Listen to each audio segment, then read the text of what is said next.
વિસાવદર તાલુકાના ભૂતળી ગામે જે રામજી મંદિરના પ્રાણ પ્રતિષ્ઠાના ઉત્સવમાં જે અનુસૂચિત જાતિને અલગ બેસવાની વ્યવસ્થા અને જમણવાર અને પાણીની અલગ વ્યવસ્થા લોકોએ જે કરી હતી, જે આયોજકોએ, તેના અનુસંધાને આ લોકોએ એક જાતિવાદી હલકી માનસિકતા રાખી અને 75 વર્ષ થઈ ગયા, દેશ આઝાદ થયો છતાં પણ આ દેશમાં છૂઆછૂત અને જાતિવાદ હજી ભયડો લઈ રહ્યો છે. અને કાયમી આવી ઘટનાઓ ગુજરાતમાં ઘટે છે. ક્યારેક દલિત સમાજના આગેવાનોને મર્ડર કરી નાખવામાં આવે છે, જાતિવાદી વસ્તવ્ય રાખી.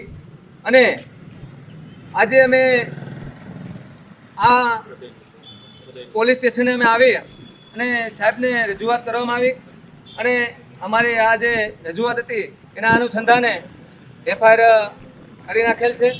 અને આ લોકોની ધરપકડ તાત્કાલિક કરવામાં આવે એ મારી માંગણી છે. જો તાત્કાલિક ધરપકડ કરવામાં નહીં આવે તો અમે SP કચેરીએ આવેદન આપશું અને અમારે આગેવાનો, તમામ ગુજરાતના આગેવાનો વિસાવદર સ્થળે આવી અને બહોળી સંખ્યામાં રજૂઆત કરશે.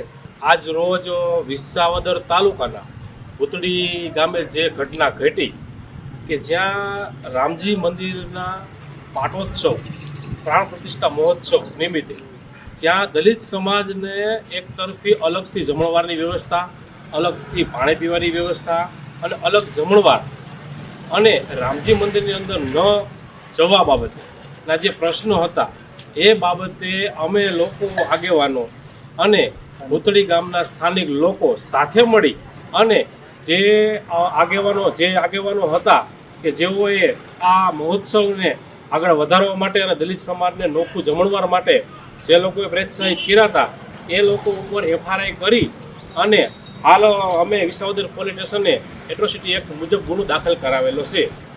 હવે આ મુજબ અટકાયતી પગલાં લેવા માટે રવિરાજસિંહ DYSP SC સેલના જૂનાગઢના એઓને અમે રજૂઆત કરી કે તાત્કાલિક પગલાં લેવામાં આવે.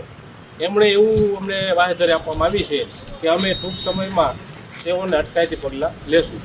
તે બદલ રવિરાજસિંહ પરમાર સાહેબનો પણ ખૂબ ખૂબ આભાર. અમારે આ પોલીસ સ્ટેશનનો પ્રશ્ન હતો એના માટે અમે આવ્યા હતા, એટલે આ બધાને તાત્કાલિક ધરપકડ કરે એવું કરું.